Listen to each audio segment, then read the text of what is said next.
It's kind of manipulative, so it's kind of evil, but you can use it for good, okay? It helps you interpret or predict how people are going to react towards you before they even meet you.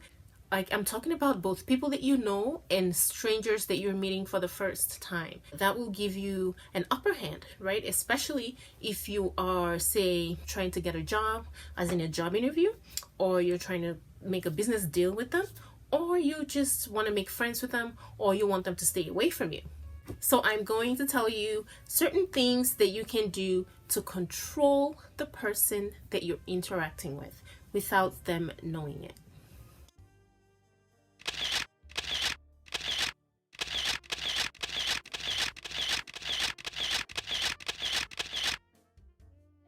So there's certain things that us human beings react to on our day-to-day interactions with other people, and I'm going to list 5 of them, 5 of the most common things that we all come in contact with every day and that shapes our reactions without us knowing it. They are color, sound, shape, order, and size. We all react to these things differently, but we do react to them. And these are the first few things that we perceive when we look at anything, okay? Anything, a person, an animal, or even an object. You notice the color, you notice the sound, if it makes any sound, you notice the size, you notice the order, and you notice the movement that it's making. If it's an animal, if it's a dog, for instance, you wonder, okay, is this dog friendly? Is it playing? Is it about to attack me? And stuff like that. So that's what I'm going to focus on. Now, let's get right into it. The first thing I'm going to talk about is color. We all notice color. So let's say, for instance, you meet a person for the first time, and that person is wearing a yellow shirt, bright pink lipstick, and colorful hair, right? Your first thought might be this person is either very fashionable or very playful, or they're in a light mood. You don't think, this person seems gloomy, so I don't think I should talk to her. No, you think this person is a cheerful person, or they're being playful, or they're in a light mood, right? So if you want to be considered as a cheerful, playful, or easy to get along with kind of person, then wearing bright clothes will assist with that. Nobody avoids a person, people are more likely to avoid a person wearing all dark clothes than they are with someone wearing bright clothes, like colorful clothes. Also, color plays a very significant role in affecting people's moods. Different people react differently to different colors, but there's some colors that have a particular effect on a vast majority of people, right? Let's take the color red, for instance. Red is perceived as a passionate color, and in a lot of people, a lot of research has shown that red causes people to feel more alive. It causes people to feel hungry, and it makes people feel more anxious, okay? So if you want to cause some kind of a reaction in a person, wearing red, and the brighter the red, the better, wearing red is going to do just that. And when you wear white, for instance, assuming that you're wearing a white shirt and perhaps a khaki pants, so everything's kind of bright and leaning more towards white, you will be perceived, or you will instill a sense of calmness in the person that's looking at you. So they will not feel the sort of emotional intensity that they will feel if you are wearing an all red or very bright red color. So they will feel calm, and they will feel they're more likely to feel comfortable around you, as opposed to if you were wearing all black. Okay, so wearing white also affects people in a certain way. It puts them in a different mood. So if you want someone to feel relaxed and calm when interacting with you, you can always wear some white clothes, perhaps pair it with some khaki pants, and you create a sort of an ambiance of calmness and tranquility, if you will. Now I'm going to move on to order. People react strongly to order, right? We all react to order. It is impossible not to react to order. So this is common sense, right? If someone smells bad to you, your first reaction is to move away, or to hold your breath, or to speed up your interaction so you can leave. And if someone smells nice to you, you have the opposite reaction. You don't mind staying around them longer. You don't mind interacting with them because you feel pleasant when you're around them. So in the same way, you have to think about the scents that you wear. So if you wear a strong scent, it's a nice scent, but if it's strong, people will react strongly to that. And if you wear a softer, more faint, subtle scent that smells nice, people react in the same way. Okay, so it brings people closer, and they have a different reaction from when you're wearing a strong scent. So both scents are nice, but one is stronger, one is more faint. People react differently depending on what you smell like.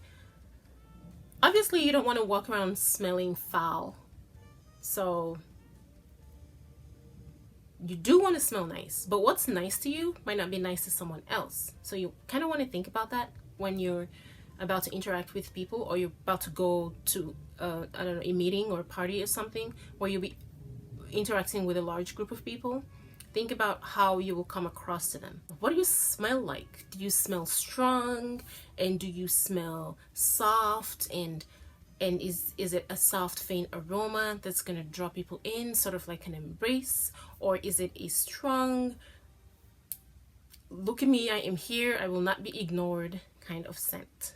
Now I'm going to move on to sound. Sound is very, very important, and sound has to do with, first, your footsteps, and secondly is the sound of your voice. When you approach a person and you're wearing high heels or you're wearing loud shoes, most people react to that with a bit of anxiety, because it's like there's this consistent sound coming towards them and you can hear it, and when you walk and people can hear your footsteps, first of all, it sounds confident in and of itself. Even without them seeing you, you already sound confident. So you're coming towards them, you kind of put them either on edge, or that you make them curious and they want to see who it is. It depends on the personality of the other person that you're about to interact with as well. So put that into consideration. If you go into a business meeting, do you want to come in quietly, or do you want to intimidate them before you even start the business? Let's say you're the boss and you're just in the mood to intimidate some people because they've done something horribly wrong and you want to put them in their place. You put on your high heels, or you put on your shoes, your boots that make some sort of a sound so they can hear you when you're walking towards them. It makes people pay attention. It makes people listen when you speak. It makes people turn around to see, who is that walking? Or do you want to come in quietly when you're trying to make people feel comfortable? Perhaps you're a babysitter and you're coming into the room where the baby is. You kind of don't want to stomp into the room. The parents probably won't appreciate that either. So you want to just come in quietly. Or if you're some sort of a healthcare provider, or even like a customer service rep, you just sort of want to, come in smoothly and make them feel comfortable, right? You're not trying to intimidate people in that circumstance. So that's something you can think about. Another aspect of sound that I want to talk about is the sound of your voice. If you speak at people, because you know how some people, when they're speaking, it doesn't seem as if they're speaking to you, it seems as if they're speaking at you. It's like they're rolling the words into pellets and just shooting it at you. I experience that sometimes. Even watching some videos, I experience that. I feel like some people are just speaking at you, and For me, I don't like that. It's not a pleasant experience. Other people might not mind it. If you can hear the airplane, just ignore them, please. I've been waiting for them to pass, but they just keep circling. I don't know why. But what was I saying? Oh yeah. So don't speak at people, okay? Speak to people. Most people like to be spoken to. They don't want to be spoken at, like, yeah, you can't do this. You can't talk to people like this. But you can say, yeah, you can't do this. Don't talk to people like that. You know, just speak to people. If you come across as loud, most people's initial reaction is to pull back. But if you're soft spoken, especially if you're so soft spoken that people can hardly hear you, most people's first initial reaction is to lean forward. However, both are extremes, right? I don't know if you want to do either of them. I'm not saying one is good or bad, because one thing that might be good for a particular situation might be bad for a different situation. So it depends on the situation and on the people involved. You don't want to be soft-spoken if you're trying to convince someone of something, because you come across as a little less knowledgeable and sometimes as less confident. It doesn't mean that you are, but most people perceive it that way. If you're being so quiet and just being very soft-spoken, people think that you lack confidence, even though that might not be the case. If you're dealing with someone that you perceive thinks this way, then perhaps you want to raise your voice a little bit more and be a little bit more forceful. But if you're with someone that's already kind of scared, you know, there's some people you meet that they always seem to be intimidated by everything. Like, whoever they come across intimidates them. If you say anything good about yourself, they get intimidated. If you compliment someone else and not them, they get intimidated. So even if you compliment them, they still get intimidated. It's like, some people just get intimidated. So when you're dealing with a person like that, you kind of want to go easy with the sound of your voice and the words that you use and just the overall way that you approach them. Just be a little less loud, okay? Just be softer, it's coming a little easier and smoother, so you can have a more pleasant interaction with them. Next thing I want to talk about is movement. Movement is very important. When you're interacting with a person, the way that you gesture says a lot about you. I don't know if you've ever met someone that gestures when they say everything. They have a gesture for every little thing that they say, right? Their hands are constantly in the air. And then you've met people that are able to sit down with their arms down and just talk. So the way that you interact with people, if you're gesturing a lot, you might come across as a little bit more active and more aggressive than you intend to. But when you speak to people with your arms down and you're gesturing less, so there's less body movement, you seem more calm, and some people might actually perceive that as more confident, but some people might perceive you as being timid, and that's why you just are so stiff. Even though you're not being stiff, you're just not moving around a lot. So usually when you're talking to a friend that you're close to, a very close friend or relative, you can gesture a lot and they don't care because you have a close relationship with them. But if you're talking to a boss, your boss, or some business partners that you're not very familiar with, gesturing a lot might communicate something different. Perhaps a sort of aggression that they may or may not like. Also, if you're talking to a child, you might want to gesture a lot because it helps them understand what you're saying, especially if they're very, very young. And if you're talking to, let's say you're communicating with a police officer, if they're asking you questions about something that you may have done or something that happened, maybe it's something violent, and you're gesturing a lot and you're coming across as very aggressive, you put them on the edge. So you don't want to do that. You want to appear more calm and more, you just want to appear more calm, because if anything, the way that you interact with the police or law enforcement officers in general, tends to be the way they react in return to you. So if you're aggressive with them, they will be even more aggressive, because that's what your training says. They're not supposed to back down, right? But if you're being very calm and explaining things to them, they will listen and they will react to you in the same way, in the same conversational sort of way, you know. So that's definitely very important, especially in this day and age that we live in. So yeah, gesture. Oh, and by the way, walking as well. Walking counts as movement, right? Duh.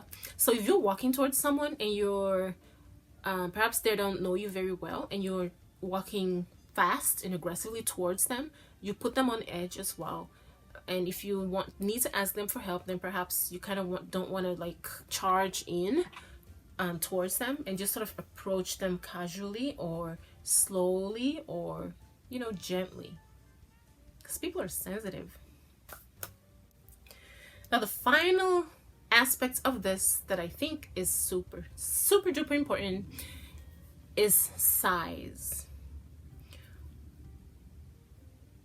We all react to size of different things differently. When you see a Chihuahua, you think, oh, this dog is so tiny. You don't feel immediately you don't feel intimidated. You're not on your guard because of the size of the Chihuahua. You don't think, wow, this is going to just devour me because it's so huge, because it's not huge. But when you see a pit bull that's very big, or any dog really, even a calm dog, but if it's really big or really tall, your first reaction will be to be guarded because the dog is very big. And when we see something, especially say a dog that's very big, we automatically think that, well, this dog is very strong. If it comes after me, I'm going to be in trouble. But we don't think that when we see a small dog. We think, well, the dog is so cute, it's so tiny, I can put him in my pocket. It's the same way with people. If you're tall, if by society standards you're considered tall, I'm tall. Team tall. If you're tall by society standards and you're approaching someone that's considered small by society standards, you kind of want to be careful with the way you interact with them, because there are some people that feel intimidated, or you may come across as more intimidating than you intended to be. If I'm talking to you for the first time and I come to you and I'm like this, and I'm leaning towards you and I'm towering over you, that would not be a very comfortable feeling, especially if the other person is male, right? Because society and the way that they place, you know, gender roles, it's almost as if men are supposed to be tall, like all men are supposed to be tall, even though that who set those rules? Nobody, right? So if a man that's already sort of self-conscious about his height is being approached by another man that is taller and bigger and, you know, like imposing, they won't feel comfortable. And if you make people feel uncomfortable, you put them in a negative state of mind, you put them in a defensive place. And if, for instance, they're your interviewer and you're the interviewee, you don't want to intimidate the person that's about to interview you for your next job, right? So you kind of want to approach in a nice, calm, friendly way. If you're a lot bigger than they are, once you shake their hand, you can kind of take a couple steps back, so you're not just standing there above them and they have to look up at you. A lot of people don't like to do that. So be aware of your size and how it affects, you know, other people. And I'm not talking about weight, I'm talking about height. Height mostly is the main thing, I believe, because that's what really make people feel, other people feel intimidated or belittled when they have to look up at someone, or, you know, when you're looking down at them and talking to them, you might seem as though you're condescending, but even when you're not, you're just tall.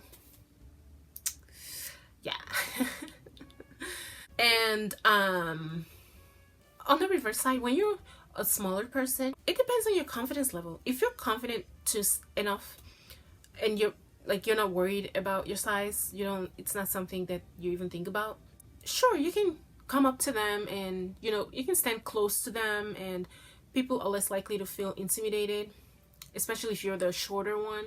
Yeah, just keep your size in mind and how people react to it, and just interact with them accordingly. When you meet someone and you feel as though they're starting to act a little uncomfortable, or a certain look crosses your face, you can say, oh, I don't know, maybe he doesn't really feel comfortable, or she doesn't feel too comfortable with me being this close. And you can step away a little bit.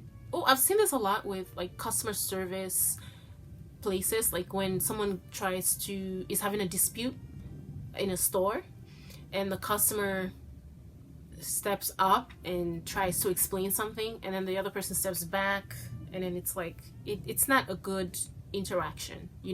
Positive things cannot result from negative interactions, so you kind of want to keep your interaction as positive as possible. Even if you're upset with someone, if you notice that you're a lot taller than they are, don't step up to them. It comes across as threatening, even if that is not your intention. And if you're little and you keep inching away, you come across as less confident, even though that may not be the case. Sometimes you just don't want people standing that close to you. So be aware. So to wrap all of this up, what I want to say is this. If you're approaching someone for the first time and you want them to have a positive experience interacting with you, so that you can have a positive outcome from that interaction, try to wear colors that does not heighten that person's emotions too much towards a negative direction.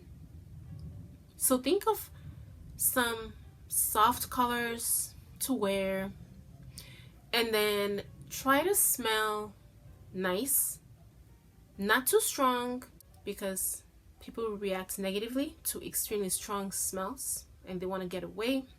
Try not to sound too loud, and don't talk at them, talk to them. Try to keep your body movements at a minimal.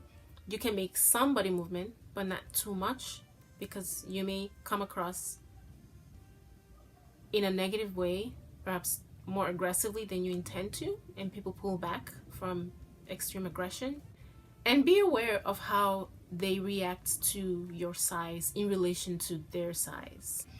And if you're able to understand how these things work, you will be able to manipulate how a person feels. If you are about to meet someone that you do not like, feel free to wear the strongest perfume that you want to wear your all black clothes that will have you looking so mysterious that they don't know what your next move is going to be. Or if they are emotionally sensitive, wear the most raging red color that you can find. And gesture when you talk to them forcefully,